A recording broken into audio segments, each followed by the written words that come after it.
What I got, you can't buy.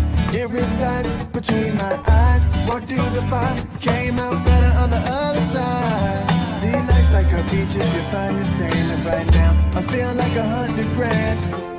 You are listening to Inspired Insider with your host, Dr. Jeremy Wise.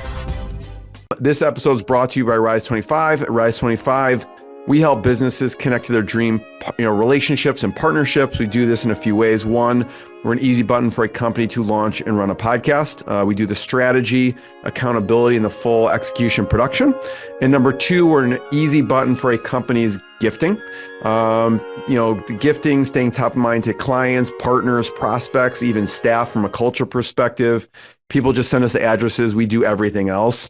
And it's kind of like a one-time gift. We like sending a campaign of gifts. So it's like, think 3 gifts a year for 3 to 4 years to come. So Jason, we kind of call ourselves the magic elves that run in the background to make it stress-free for a company to build amazing relationships. And, for me, the number one thing in my life is relationships. I always look at ways to give to my best relationships. I found no better way over the past 15 years than do, one, profile the companies and people I admire and share with the world what they're working on. 2, send them sweet treats in the mail. So go to rise25.com or email support@rise25.com.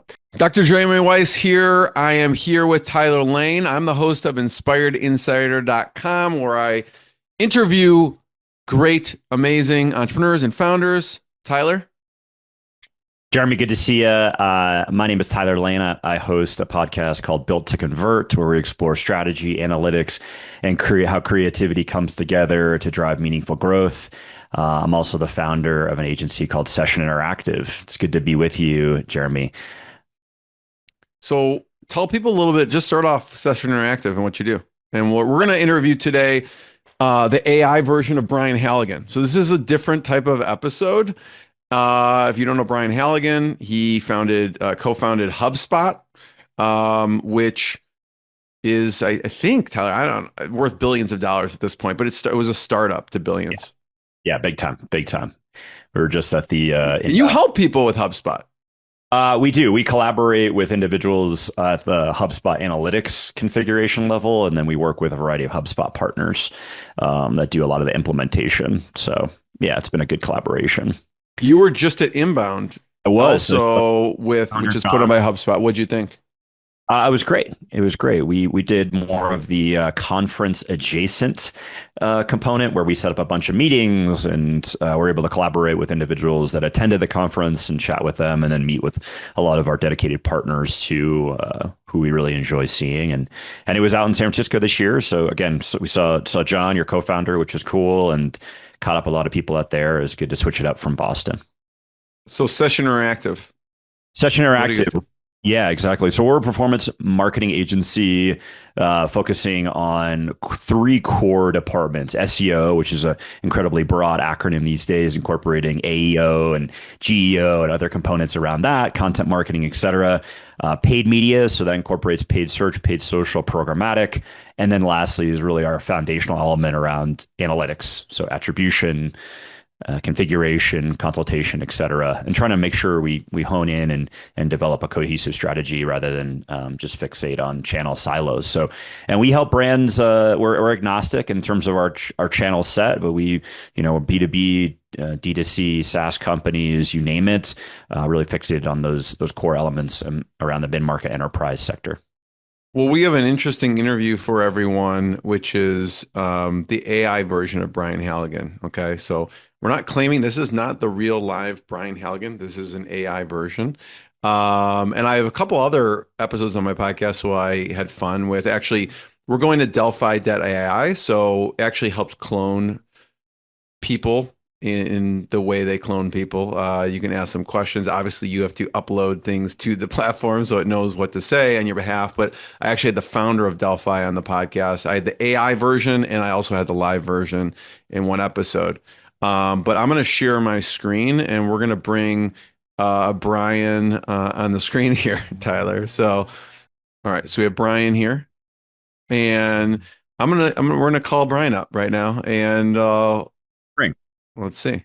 Hey, it's Brian Halligan. I've scaled HubSpot from startup to $30 billion, and I can help with growth, leadership, or customer strategies. I also coach CEOs one-on-one if that's useful. What's on your mind? It is useful, Brian. We're going to start off with just tell Tyler and I like the idea behind HubSpot originally. Sure, happy to take you back. HubSpot started from a simple but powerful idea. The way people buy and sell was broken because traditional marketing and sales were interruptive and annoying. Dharmesh Shah and I saw that ads, cold calls, and spam were no longer effective.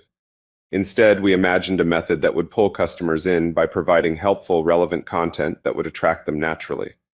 This idea of inbound marketing flipped the old model on its head. We launched HubSpot in 2006 to build software around that inbound philosophy, helping companies attract visitors through blogs and content, turn them into leads, then into customers, and finally delight them so they'd come back and spread the word. The early days were all about proving the model worked, growing traffic, building a product, and creating a community. We wanted marketers to see HubSpot not just as a tool, but as part of a movement toward more human, trust-based marketing.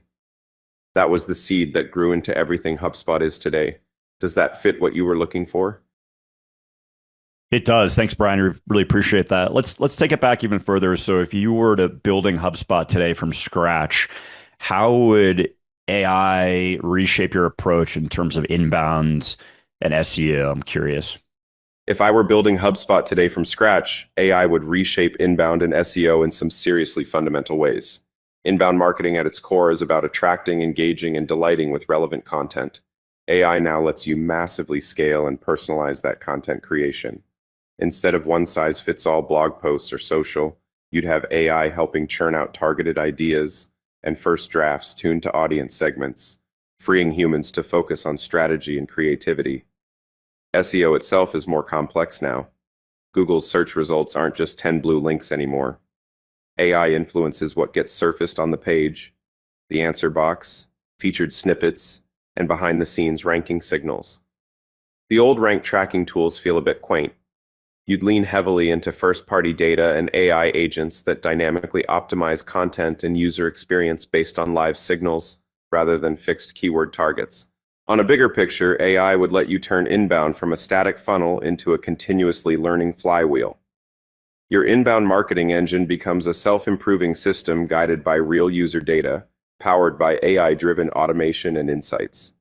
The goal remains delighting the customer, but AI amplifies your reach and relevance in ways that were unimaginable when we first started.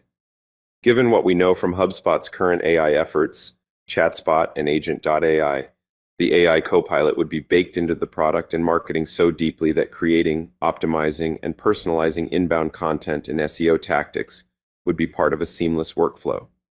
Everything integrated, real-time, and constantly getting smarter from user feedback. Does that fit with what you were imagining, or is there a particular angle you want to explore on how AI might upend the old playbook for inbound? A question, Brian. I'm curious, as the company grew, what skills did you have to develop as a leader, and how did you change as a leader in the different stages of HubSpot? Jeremy, as HubSpot grew, my leadership had to evolve from doing and deciding almost everything myself to stepping back and becoming a visionary delegator and culture carrier. Early on, it really felt like I had to sweat every detail.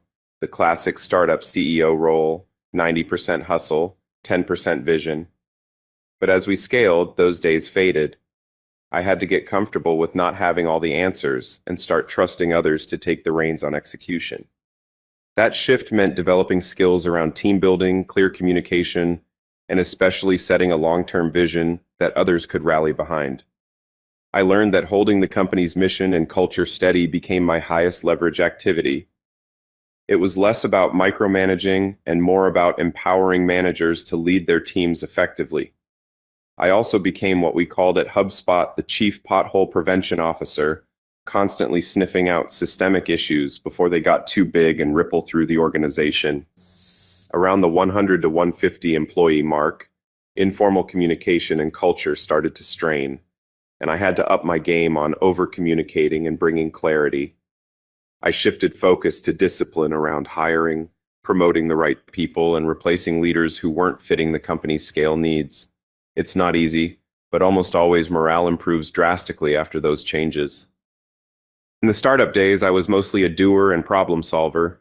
In scale-up mode, I had to become a coach, a vision sower, and a system designer. That means figuring out which decisions needed my personal attention versus which to delegate or abandon altogether, and always leading by example on culture and transparency to build trust at scale. Does that resonate with your experience? Or are you curious about any specific stage or challenge in the evolution? Hey, Brian, thanks for that breakdown. How should marketers balance automation with authenticity when building audience trust? I think the biggest thing that we're seeing more and more these days is that, fatigue and cold outreach. We're also seeing with the advent of Gen AI, just the lack of authenticity across marketing campaigns. Balancing automation with authenticity is one of the defining challenges and opportunities marketers face today.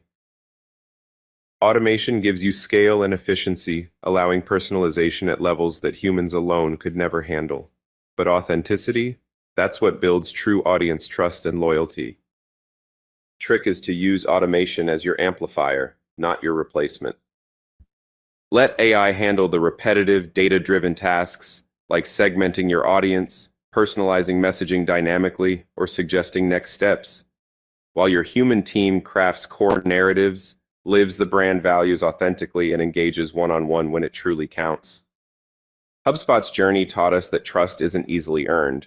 Sales and marketing historically hover around just 5% trust levels. So what makes trust stick is being radically transparent, consistent, and human, even if AI is behind much of the outreach. The automation has to serve that mission, not undercut it by feeling robotic or overly engineered. Also, from a practical angle, transparency around automation can reinforce authenticity. Customers appreciate knowing when AI is helping personalize their experience versus human advice. That trust-building openness matters more than many marketers realize. Finally, great marketing mix isn't about automating everything to the nth degree, but designing systems where human artistry and AI power coexist symbiotically. The feedback loop should constantly refine voice so authenticity scales with automation rather than eroding under it. How do you see your team navigating this balance right now? Brian, I'm wondering, you had an interesting way of that shaped you as a CEO, which is how you got feedback from the team. Can you explain to people how you got feedback from the team? How I got feedback from the team was a pretty intentional mix of formal and informal. Early on at HubSpot, we didn't do weekly one-on-ones. Those can often get caught up in career chit-chat and lose focus, so we leaned more into monthly check-ins and broadly inclusive forums. I embraced public feedback in group settings early on, though over time I shifted to more private, candid conversations because public critiques sometimes damaged trust more than they helped. But the real kicker for me was an annual 360 review run by my co-founder Dharmesh. That was pure gold. He'd survey a group across the org, board members, executives, frontline folks, even customers, and aggregate candid scores and open-ended commentary on me as CEO. It was humbling and illuminating, like getting a 20-page report filled with features and bugs about how I was showing up. It forced me to take real stock and create personal performance plans. Transparency in sharing that with the company and board built a level of trust few CEOs see. And then there were the everyday moments, the gotta sec chats, the hallway quick check-ins, sitting down with customers or frontline employees to see reality for myself. Those grounded me. It's a system of layered feedback loops, anonymous surveys for honest insights, structured one-on-ones for focused development, public forums for culture setting, and unfiltered FaceTime for truth meeting. If you do that well, it creates a culture where feedback isn't feared, it's expected and valued. Does that fit the kind of process you're curious about? Or are you wondering about how I adapted this approach as we scaled to thousands of employees? Hey, Brian, that's really helpful insight. I think switching gears a little bit, what metrics or signals do you think will define SEO success in the AI? Got it. The first thing to say is that traditional SEO success metrics like rankings and backlinks have definitely lost some of their clarity in the AI era.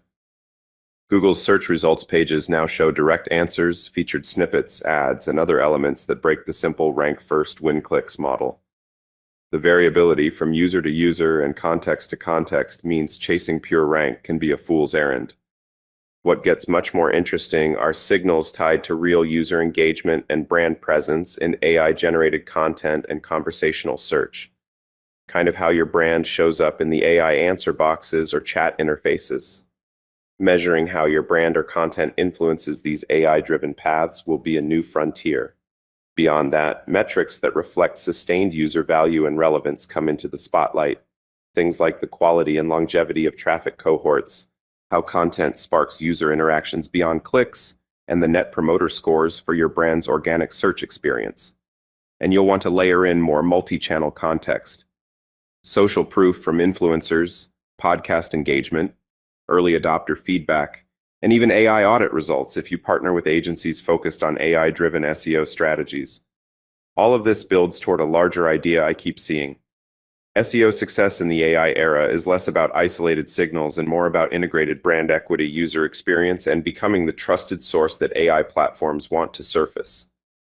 Rankings matter less if your content is ignored by AI assistants, and backlinks matter less if your brand is invisible in that ecosystem.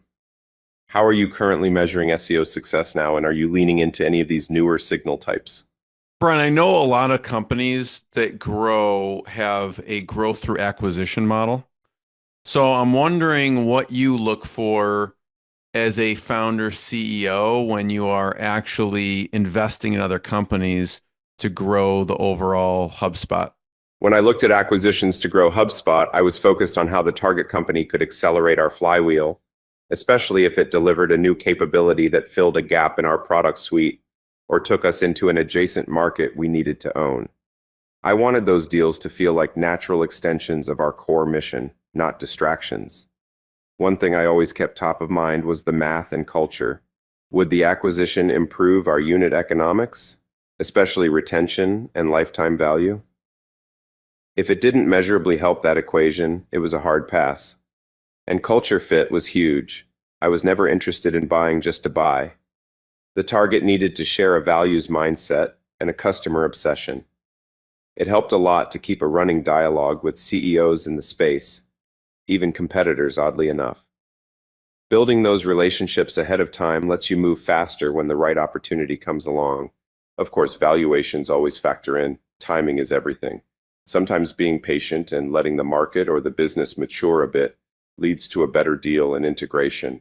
In acquisition conversations, what I cared about most was the founder or CEO's passion and vision. Would they be willing to stay and help execute the combined vision? Often the biggest risk to acquisition success isn't the product or the tech, it's the people. In a nutshell, look for acquisitions that amplify your core strengths, improve critical metrics, align culturally, and have founders or leaders motivated to build the future together. Anything that toes outside that line usually ends up dilute or distracting from your long-term flywheel momentum. Does that perspective match what you've seen in growth through acquisition? Are you thinking about acquisition primarily as a growth lever or for specific product or market expansion right now? Hey, Brian, great perspective here. How should agency owners and marketing teams evolve their service models in response to AI and automation-related workflows? Agencies and marketing teams facing AI automation need to rethink their service models not as a disruption, but as a pivot point. AI will speed up routine tasks like content creation and customer support, so the value shifts to delivering remarkable human-centric services that AI can't easily replace. That means leaning heavily into strategy, creativity, and nuanced customer understanding, where AI becomes a tool to boost efficiency but not a substitute for insight or relationship building. Agencies might evolve by embedding AI audits and transformational consulting into their offerings, guiding clients through AI readiness and workflow redesign. Also, they'll need to shift their talent models, hiring fewer pure doers and more translators and integrators who can orchestrate AI and human teams together. Pricing and structuring services as packaged services software with clear performance outcomes will create scalability and trust. Thinking in terms of your unique customer problems, How are you currently positioning your agency or marketing team's role in driving value beyond execution? Brian, you talked about how you grew through acquisition, but you also grow through building a sales team. Can you talk about the things you did to grow a sales team, that the mistakes you made, and also the things you did well, in addition to what should you look for when hiring a VP of sales to eventually uh, take the reins? Growing a sales team is one of those multi-layered challenges that evolves as your company grows. When I was building HubSpot's sales organization, the biggest mistakes often came from hiring too fast without a clear process in place and not defining exactly what kind of sales leadership we needed at each stage. Early on, I learned the hard way that founder-led sales can't stretch forever. You want to push that moment where you hire a dedicated sales leader, but only once the repeatable deal patterns start to emerge. Otherwise, you invite mismatch or premature scaling. One clear lesson was that hire slow, fire fast really matters in this phase between about 20 to 200 employees. Too many rushed hires slow momentum, so rigorous screening and a focus on culture fit were critical. And promoting from within when adding leadership layers was far better than scrambling for external career managers who didn't grasp the startup's pace or mission. When it comes to a VP of sales, the mistake many make is hiring someone too early or too late. The VP should be the right profile for your stage. Early stage, you want a hands-on startup sales leader, someone who closes deals and starts building the team. Later stage, your VP needs to excel at systematizing hiring, sales processes, and managing complexity, because your leverage shifts from individual deals to managing territories, compensation, forecasting, and operations. Hiring a VP too early can stall you. Hiring one too late can cause wild swings or missed scale. In terms of what to look for, charisma and riz matter to rally a team, but analytical rigor in sales hiring and process building is just as critical. At HubSpot, we found the best sales hires showed top listening and rapid learning skills. These are traits that help reps evolve as the product and market mature. For the VP, seek someone who balances vision with operational playbook building and has a track record in scaling teams, plus some grit. The kind of person who can toughen up the team but also builds a winning culture. Tell me, where are you in your sales team growth? Are you still founder-led or gearing up to hire your first dedicated sales leader? Thanks, Brian. Could you elaborate on what traits you think remain timeless as it relates to leadership, even as everything else has been changing? Really curious about that. Leadership can seem like it's all about what's new, but a few core traits stick through every era. Start with authenticity. Being real and true to your values is timeless. People feel that, and it builds trust. That's the foundation for any leader who wants to inspire. Then there's vision. Having a clear, compelling picture of where you want to go and relentlessly focusing the team on that. Without it, you get lost in the day-to-day noise. Empathy matters too. Balancing grit with understanding keeps your team productive and human. Leaders who listen and show they care create cultures that last. And humility, paired with ambition, stays key. A willingness to learn, admit mistakes, and adapt while driving forward. Lastly, a relentless focus on customers, combined with empowering your people to own outcomes, protects momentum. Those traits, authenticity, vision, empathy, humility, and customer obsession, are bedrocks for leadership, no matter how fast tech or trends change. What's your experience with these in your leadership? Brian, my question is, some of your favorite resources. What are some of your favorite resources? It could be some of your favorite books, some of your favorite podcasts. It could be mentors that you've learned from as well. So books, podcasts, mentors. Sure thing, Jeremy. When it comes to favorite resources, I'm a big fan of podcasts that dive deep into the founder and scale-up journey, like the Founders Podcast and 20 VC. They strike a great balance between storytelling and practical lessons without getting lost in politics or fluff. I also really appreciate the wisdom of mentors, especially those who've been through scaling companies. People like Colin Angle from iRobot and other CEOs who shared their hard-earned experience. Books. I often go back to classics around leadership and innovation, but also keep an eye out for fresh perspectives. Oh, and I always come back to understanding the customer deeply, so resources that sharpen that focus are gold. What about you? Any favorite go-to resources that shape how you think about growth or leadership? Any specific books recently that you have read?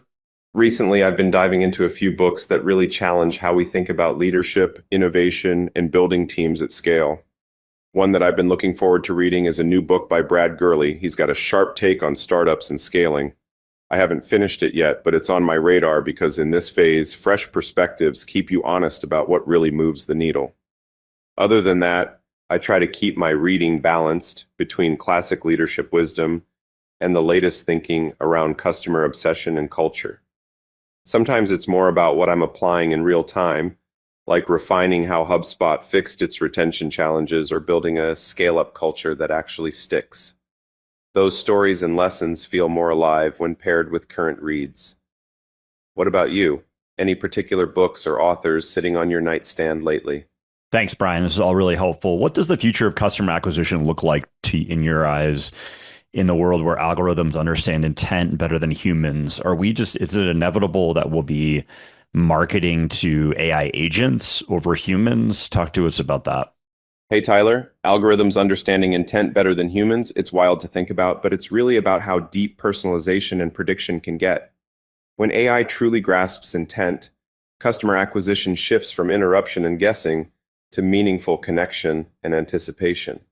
Imagine marketing and sales engines powered by AI models that can almost read what a prospect wants before they say it, then tailor every touch point accordingly. This changes the game on so many levels. The friction in customer journeys drops because the experience is designed to feel personal and relevant at a segment of one scale. Instead of blasting campaigns and hoping to catch attention, the focus becomes crafting moments that feel like the brand knows the individual personally. That's inbound on steroids. However, this shift also puts a premium on owning first-party data and building trust, the currency that powers these AI systems. If you can't trust the data or connect authentically, the AI's predictions won't land. So it's not just about tech, it's about aligning culture, transparency, and purpose to win hearts. From my perspective, the future will favor companies that master this intersection.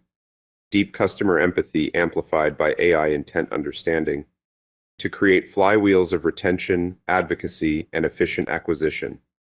It's the next evolution of inbound, where the machine helps us catch the unspoken needs before even the customer explicitly voices them. How does that picture of intent-driven acquisition fit with what you've been seeing or thinking about lately? Hey, Brian, this is obviously a unique interview process. But I guess what's one misconception about AI and marketing in particular that you'd love to correct, especially from the perspective of someone whose own digital twin is here answering questions with Jeremy and I? The biggest misconception I see about AI in marketing is this idea that AI is some mysterious magic hammer that instantly solves everything just by turning it on. The reality is far more grounded. AI is a tool that can amplify what you already do well, but only if you have clarity on your customer, your story, and your processes first. For example, AI-powered content creation is wonderful, but it's not a substitute for genuine insight into your customers' problems or creative storytelling.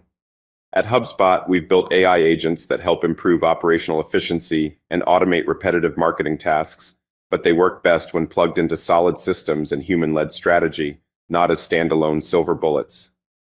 So, from the perspective of someone whose own digital mind is assembled and learning alongside me, I'd say the misconception to correct is that AI replaces marketing craftsmanship. It doesn't. It supercharges it, but only after you've earned the trust, attention, and understanding of your audience. What's your sense of where AI fits in your marketing right now?